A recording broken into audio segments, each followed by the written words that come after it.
Yeah.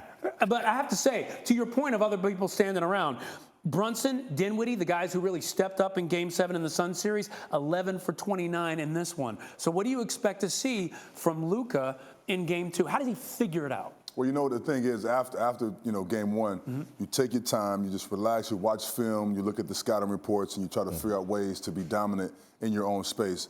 I'm not concerned with Luka. You know, he's a complete all-around player.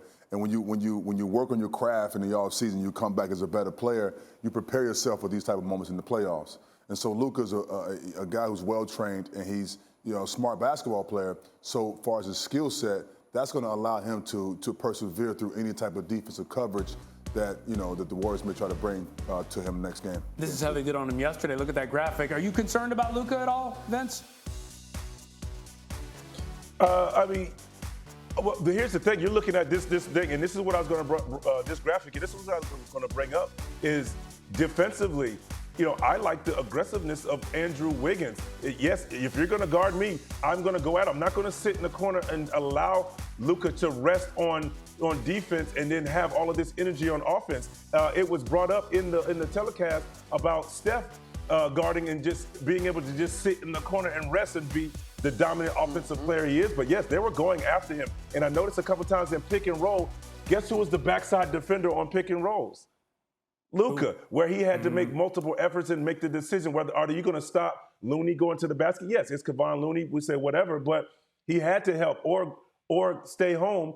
Well, he was caught in no man's land, and either they got a backside three or they got the layup to Looney. So great job by the Warriors of trying to put Luka in every situation to guard. They're going to make adjustments for sure. I mean, that's just what it is. Jason Kidd has done a great job of adjusting in the series before. So I look for them to make adjustment in a different looking Mavericks coming out in Game 2.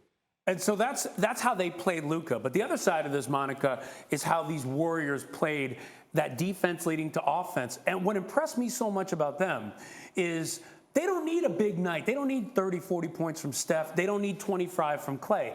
It's like these guys can score 20 or 15. Couple guys score 15, 16, 19, I think, for Wiggins, and they still get it done by 25. This team is so impressive on offense. 7 guys in double figures, Ryan. And we marvel as consumers of the NBA across the league about the Warriors system, but that was on display last night in terms of the ball not sticking. And Draymond Green quickly, expeditiously hopped on set with TNT, but he talked about one of the points of the ball game, and that was not for the ball to stick. And it indeed did not do that. And so you already know what you're dealing with Steph, right? But watch him just move. First of all, this is a wild pass, but it's not over.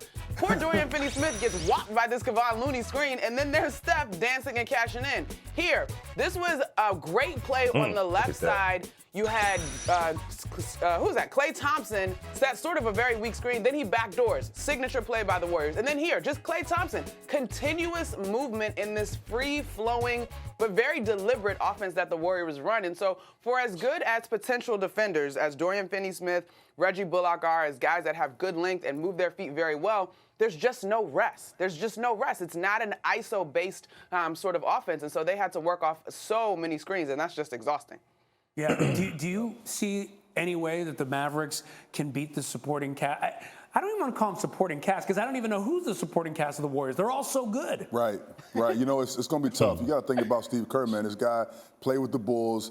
He was with the Spurs. He saw Popovich. He was with us in Phoenix with me and Steve Nash. And so all the experiences he saw as a player and now as a coach and executive at the time, all is on display now. And his teaching skills, you can see the system being put on display, every night because these guys know their spacing. They know how to sprint to the corners. Everyone knows where each other's going to be. They trust each other, and you can see that type of approach in the playoffs now because they're very well trained. These guys have went through training camp and cover all this before. They have went over this over and over and over again. They communicate and talk out the system. And so when it comes to the playoffs, they're just playing freely as second nature, and that ball just continues to move, and it's hard to guard them. Okay, you know what? Dominating Game 1 win, but Dallas has been here before, right? We remember the last series. Everybody was counting Dallas out, and boy, did they come back with a vengeance, and here they are now. So don't expect them to be drubbed by 25 in the next one. Thank you for watching ESPN on YouTube. For live streaming sports and premium content, subscribe to ESPN+.